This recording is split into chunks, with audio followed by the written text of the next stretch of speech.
If IT terms like ERP and CRM just create confusion for you, then you want to tune in with my next guest, Henrik Brandt. He's going to explain these terms in a way that even a 12-year-old could understand and help you to understand how, as a Danish business growth architect, Henrik Brandt helps businesses grow using these incredible IT systems. Let's go. Hi folks, welcome to the Moving Beyond Being Good podcast by Gary Ryan from Organisations That Matter. In this podcast, Gary shares everything about servant leadership, service leadership, authentic leadership, how to create high performance cultures, service excellence and life balance. Here's your host, Gary Ryan. Hi, Henrik. Thanks for joining us. How are you doing? Hi, Gary. Thank you for having me. It's an absolute pleasure. We've known each other for just on 2 years now when we first met in Miami and learning together in a business coaching program, which we'll talk about a little bit later on. But could you tell people a little bit about what is ERP and CRM and what your business does? Yeah, sure. Um, an ERP system is like a central system that you implement in your business. Some people confuse it for a piece of accounting software, but it's actually much more than that. So it's actually quite elaborate system that combines finance, which people usually do in accounting software, but it also combines sales, purchasing, supply chain, logistics, manufacturing, projects, and usually also have some basic CRM processes included inside the ERP system. And I've heard it described to me as if like a full-on CRM is like the front end of a restaurant where you're dealing with all of the customers and it helps you understand sales and the information about particular customers, whether they've booked in or not. And the ERP enterprise resource planning system is really like helping you manage the kitchen, making sure that you've got all the supplies that you need to have, making sure that the accounting system, like you said, is up to date. Is that a reasonably simple but also effective way to understand the relationship between the two? Yes, I think so. So usually people use the CRM to collect leads, do the lead management, nurture the leads, and turn them into sales. And then after you have the sale, you usually transfer it over to the ERP system to fulfill the sale. So you have all the information about what you have in inventory, how you replenish the inventory, and all those kind of topics you handle in the ERP. So all the sales is in the customer relationship management system, and then you hand it over to the ERP once you have the sale. Yeah, so having both systems for certain types of businesses would make a lot of sense. So what are the typical businesses that you're working with? Because you do tend to work with the small to mid-sized businesses that are looking to grow. What are the typical types of businesses that you're working with, Henrik? Yeah, for me, I usually work with, as you say, small to mid-sized businesses, but with the focus on what I call owner-managed companies. So companies where the owner is also the director or the manager. So usually family businesses and those kind of sorts of things. But I work with them in a wide variety of lines of business. So I have everything. I work with everything from the small plumbing company with the owner and an office lady and a few of the guys doing the plumbing, and all the way up to wholesaling companies with operations in multiple countries that is part of a family-owned uh, corporation internationally as well. So I've worked with everything in between, but the common denominator for the most part is that it's family-owned or the founder is still owning and operating the business. Okay, so the family they're family owned, but the owner is actually involved heavily in how the operations of the business go. Yeah. And do you find that for a lot of those folk, maybe initially they're a little bit distant with their IT systems and therefore they're lacking some coordination that could really help them grow the business? For the most part, what the owner is focusing on is what they're good at. So meaning what they're running in the business. So if they, for instance, do sell watches, then they know a lot about watches. They know a lot about how to handle the watches. If it's a plumber, they know, of course, know all the plumbing, and they have maybe have some understanding of how to use IT to operate the business and use it as an accelerator in the business, but they don't know have like a vast experience and vast knowledge about how to implement it. And then that's where I come in and help them to take their, if they have an ERP, to take that from being just an IT system into more like a growth accelerator and growth engine in the business. So, what would be some examples where the ERP and CRM have worked together to help actually grow a business? Because, I mean, ultimately, that's what those systems are really there, particularly from your perspective and how you implement them in organizations. What are some of the key functions or differences that they tend to make that enable that business to grow, Henrik? Um, Oftentimes, what I meet when I come out to a new business is that they are very they have a very hands-on approach to all the processes. It's very manually managed. It's very paper-based, like handwritten notes from the sales reps handed in to the office lady, for instance. Our sheets on scribbles of paper handed in to the sales lady who then get to have the fun task of keying in everything manually. So a big part of what I do is to um, do the data collection on an IT system. So, for instance, like install a system on an iPad where they have all their items available as a catalog. They have like a simple ordering system, and then it's sent into the back office department digitally, and then they can directly start packaging it in the warehouse. So that's a type of task that I can come out and help the business with. So that generally makes it possible for them to accelerate the sales without having to add on a lot of stuff. Yes, and I imagine that first step of going from the paper and the handwritten notes and handing them to the person at the front office and walking away and moving to something like an iPad. At first, that must be pretty scary for some of these folks. How do you help them overcome that fear, Henrik? Like, I'd imagine that's a pretty challenging point, and yet once they start and they realize, oh my God, this actually works, and it's not that hard at all. It's like life changing. But that initial step to get them to get over their fear of moving from paper and pen to digital. It depends a little on how sold they are on the idea from the beginning. Sometimes I come out to a company where the pain is so large and it's such a drag for them in the daily that it's no problem at all to get them hooked and sold on an idea because they're already very interested in it. Even the salespeople or the hands-on people in the warehouse or in manufacturing that usually not very good with IT, the pain is so great that they're very motivated to work on this.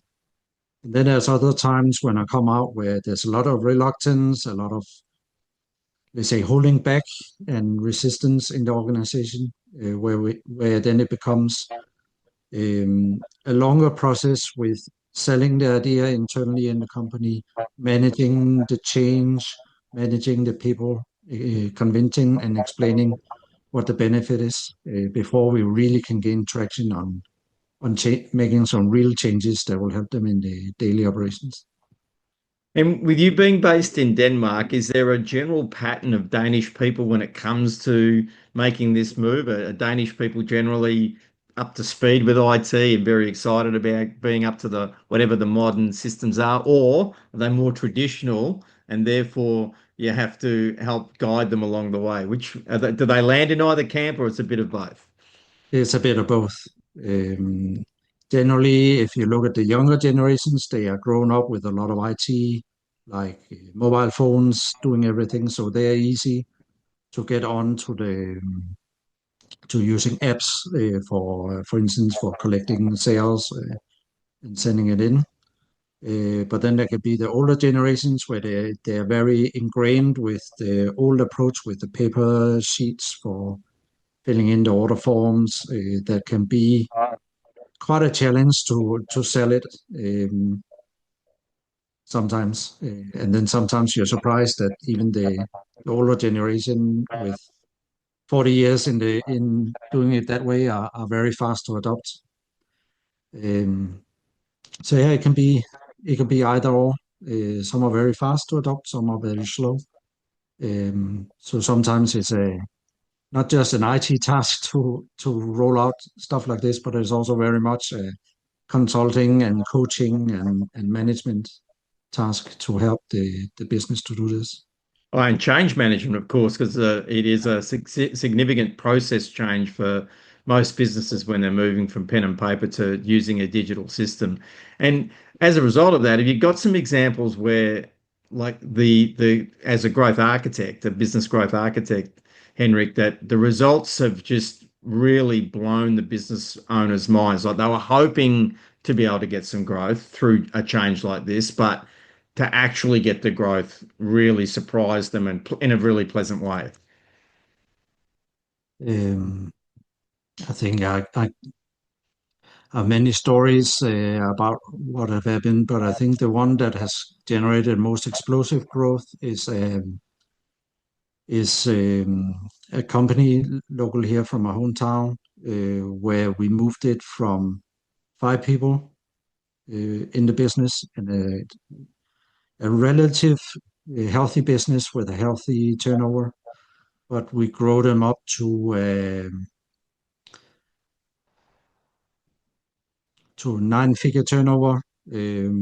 Yes, they had a growth in the number of people in the business, but compared to what they handled uh, by hand before, I think if they had continued along that path, there would have to have been 150 people instead of 50 people at that level. So the main thing was to automate and integrate systems across all areas of the business. So everything from how you collect this, handle and collect the sales with the sales reps, setting up a partner portal where the customers can go in and put down the orders by themselves, setting up automated billing after the orders have been fulfilled, and just a full 360 approach to the business with um, automation, digital approach, and then just iterating over it like a wheel, running it through the stages over and over again, always improving for each breakpoint that the business moved across in the growth journey. To go from 5 people to 50 people, but in the same journey, save themselves 100 people. That's Yeah, the difference between being profitable or not, because let's be honest, in most businesses, the salary expense on people is their biggest expense, or certainly a significant expense. So they've certainly helped 45 other people get jobs when they've gone from 5 to 50, but then they've saved that huge cost because they went into digital systems. And that's where having someone like yourself, Henrik, who's got the expertise to actually help people go from pen and paper to the digital system, because you've done it so many times. While it's scary for them, you are able to hold their hand every step of the way and help them make that transition. It must be pretty exciting for you to go on a journey like that. yeah, certainly is. But it's not only the big journeys like this one over many years that's interesting. It's also interesting for me one I'm working with now, where it's a small company where it's the family owned. They are the fourth generation owning the business, um, and they're just overwhelmed with handling the daily operations. They're not so much focused on like the proportional escalation of the business, but they just want to be able to breathe in the daily operations. So there we are. Now they've started on changing how they collect the orders, but they're still stuck in when they're in the store and the customer is inside. They collect the order in the web shop, but then they print out the order and then manually key it into the accounting software. So that's the next step we're working on.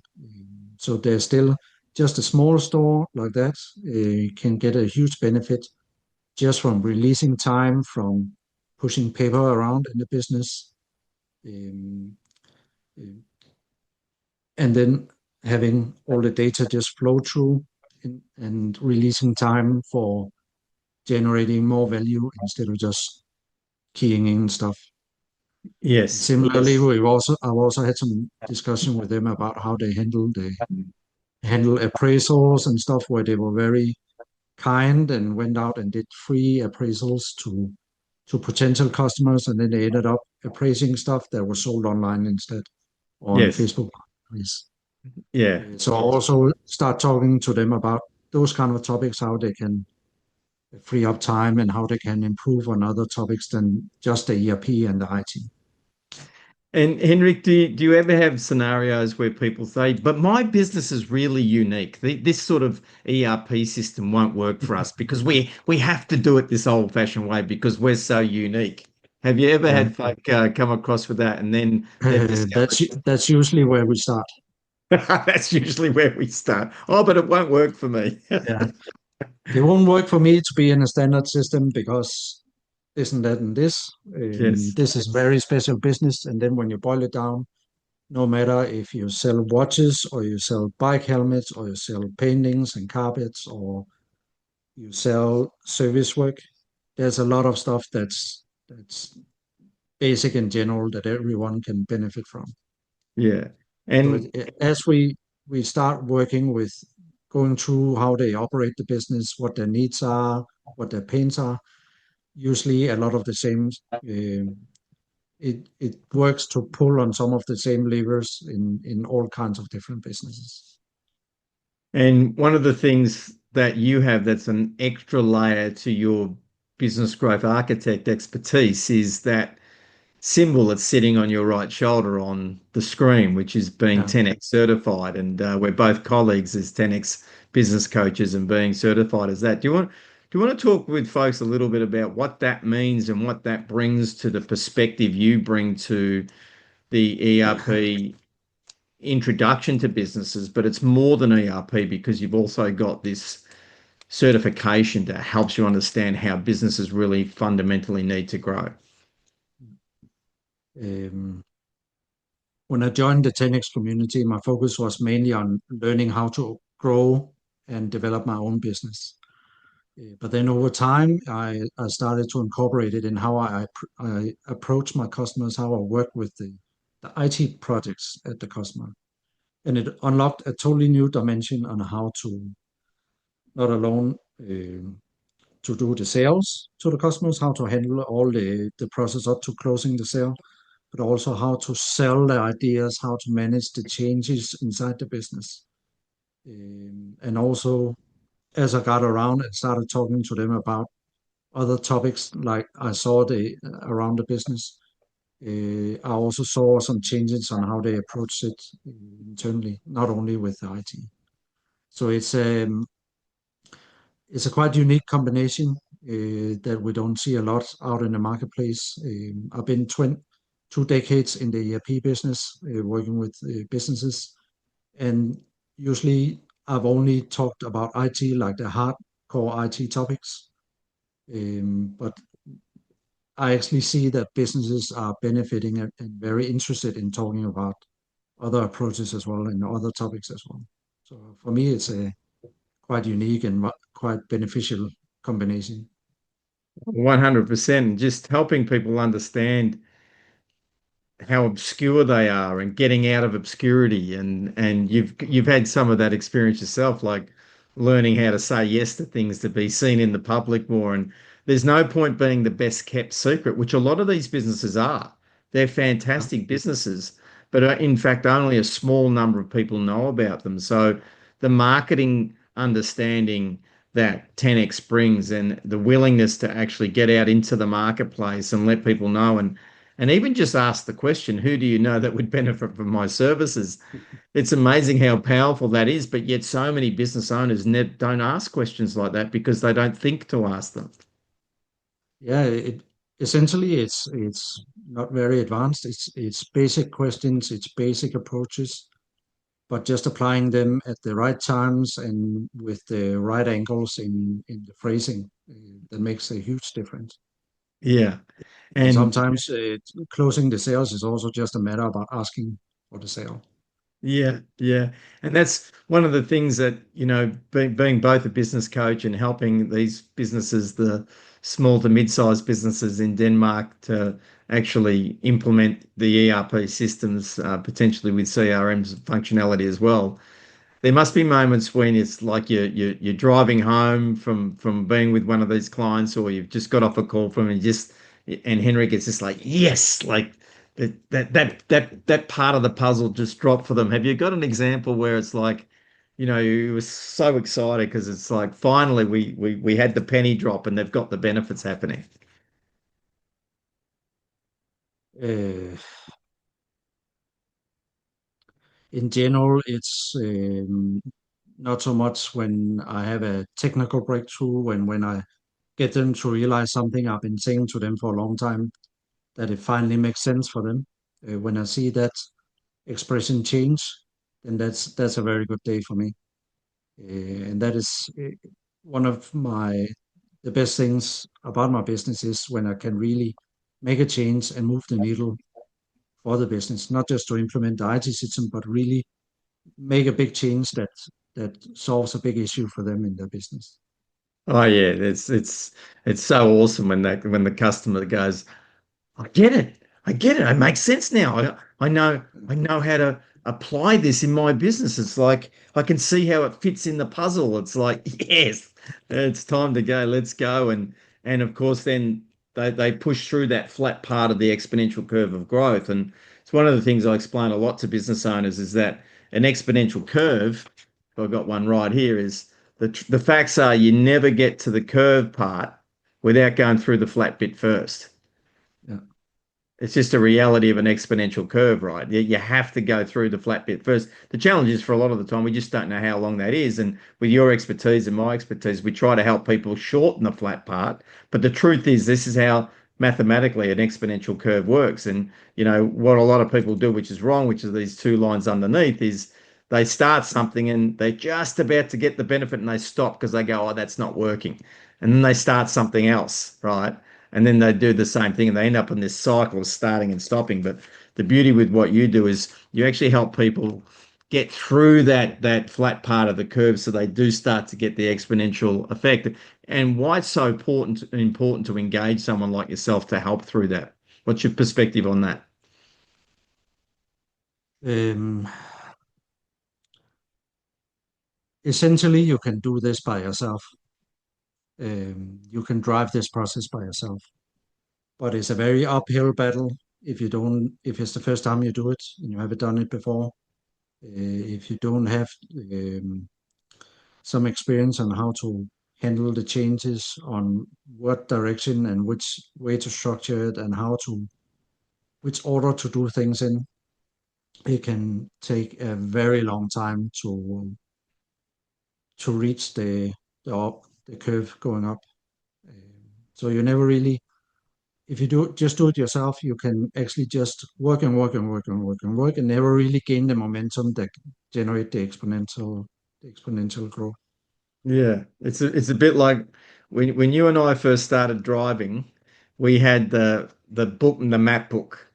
And Yeah, sometimes you'd get out, if you're going on a long drive across the city, you'd get out the highlighter and you'd mark the roads. But then you'd have to change pages because it'd go from page 47 in the map book to page 69, and then it'd go to page 83, for example. And so sometimes what you'd have to do is we'd have to pull over, flip over the page.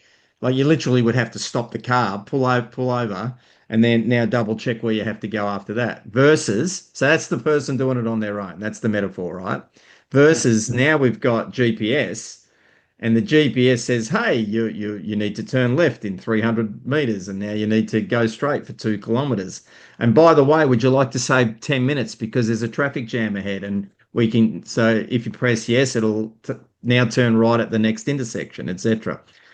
The second one is like having you work with them versus the first one. Is that a fair example there? Yeah, I would say so. Yeah. Say so. If you translate to my terms, if you work with the ERP system and you want to look at how you plan your purchasing, for instance, and you don't really, it's fairly easy to use the function inside the ERP system, but if you don't structure the data underneath correctly, then you'll not get a good result coming out. And then you'll get the feeling that you're just trying and trying and trying, nothing really working, and you never get the results and the hockey stick effect on your allotment of goods in the warehousing, for instance. And then the solution usually is to go a step back. I've created my own wheel on how to work with the topics. So similar to what we have in 10x, where we have the targets, an idea, we have the leads, etc. I have a wheel of working with ERP where I start with the master data. I always start with the master data. And then I work my way over to sales, to purchasing, to planning, and further around. And the solution usually always is to go back to the master data if you have an issue without really getting it optimized and creating the momentum. Yeah, that makes a lot of sense. Now, Henrik, as we come to wrap up our conversation, there's always one last question we end with. And that last question is this: what does moving beyond being good mean to you? What does moving beyond being good mean to you? For me, it means always be learning, always be exploring, um, and always look for that 1% improvement every day, and then iterate until you reach your goal. Always be learning, always be looking to iterate, looking for that 1%. And they don't have to Yeah, be big jumps because they add up over time, don't they? yeah. Yeah. Now, Henrik, what are some of the best ways for people to contact you, to reach out you and with you and discuss with you about how you can help them as a business growth architect grow their business? Um, I think it would be to follow me on LinkedIn, where I post a lot of stuff. I also have a newsletter there that people can follow, where I elaborate on how to use the ERP as a growth engine in your business. But I'm also available on Instagram or Facebook, where people are welcome to follow me for additional information. Yeah, so folks, we're going to make sure we've got all of those links in the show notes so that you can reach out to Henrik, particularly if you happen to be in Denmark. And he doesn't just limit himself to Denmark, by the way. If you're outside of Denmark too, you can also reach out and have Henrik work with you. And again, it's an absolute honor and pleasure to have you come and join us today on the Moving Beyond Being Good podcast, Henrik. Yeah. Thank you for having me. It was a pleasure.